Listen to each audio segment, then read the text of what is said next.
April 30th. Scott, writer. Serious illness can tear a family apart, but a determined decision to rely on God can keep it together. When Scott Ryder's 18-month-old daughter, Sophia, was diagnosed with a cancerous brain tumor, his entire world shook. Normal life was gone. Instead, his life was now full of uncertainty. Bills, exhaustion, fear of the future, and most importantly, Sophia's well-being plagued him. And then there were the whispers of another problem, one he had rarely heard of before: families falling apart because of childhood cancer. For Scott, the risks seemed to be morphing into reality at an astounding rate.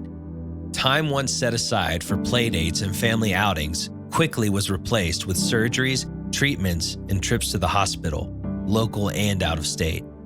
Some stays lasted weeks, and the strains of constantly being away from home, along with the medical roller coaster of not knowing which surgery or treatment would bring relief or make things worse, it all weighed heavy on the entire family.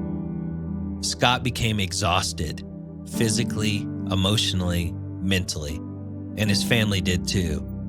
Statistics and stories floated around the hospital.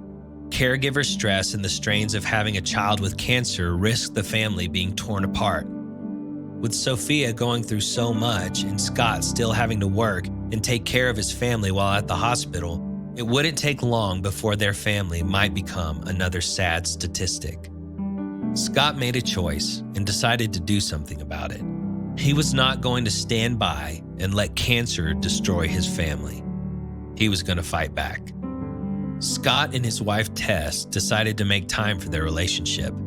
Despite the constant hospital stays, they would be together for Sophia's surgeries, but they would also find time during the quieter moments to go out on a date.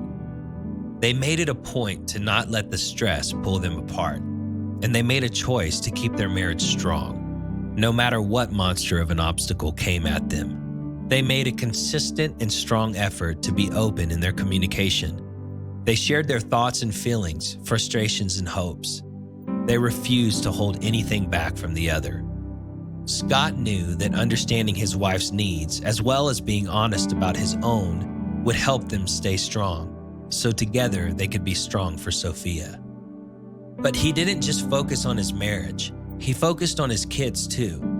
Sophia's battle with cancer dragged on for years. When they passed the 5-year milestone, Scott knew that Sophia's younger siblings, Nora, Zeke, and Joe, would be watching how he handled all the stress. A difficult diagnosis was not going to stop the family from being there for one another, and Scott made sure the kids could count on that. It wasn't just Sophia fighting cancer. They were all fighting cancer, and the kids stepped up to help Scott and Tess. They encouraged Sophia during her downtimes, kept her happy if she felt sick or sad, and went with her to appointments and treatments. While on a trip to Florida with other cancer-affected families, Nora met other kids like Sophia. She was amazed to see that Sophia was not alone. Yet she also grieved that those kids were suffering too. Despite being only 5 years old, Nora was already displaying empathy and kindness to other families who were struggling like her own. She learned she could support others like her parents supported her family. Sophia wasn't done with her cancer fight. She still had a long road ahead. But despite the odds against her, Scott and his family remembered that even though God said he would make all things work out in the end, that didn't always mean that life was going to be easy or pleasant. Sometimes life would be hard. Scott nurtured a realistic, positive mindset, and the family relied on God's love. Ecclesiastes chapter 4, verses 9 through 12 says, "Two are better than one, because they have a good return for their labor. If either of them falls down, one can help the other up. A cord of 3 strands is not quickly broken." Think of a time in your life where you faced great difficulty. Did you face it alone, or were you with others? How might facing struggles with others make the fight more bearable? Serious illness can tear a family apart, but a determined decision to rely on God can keep it together.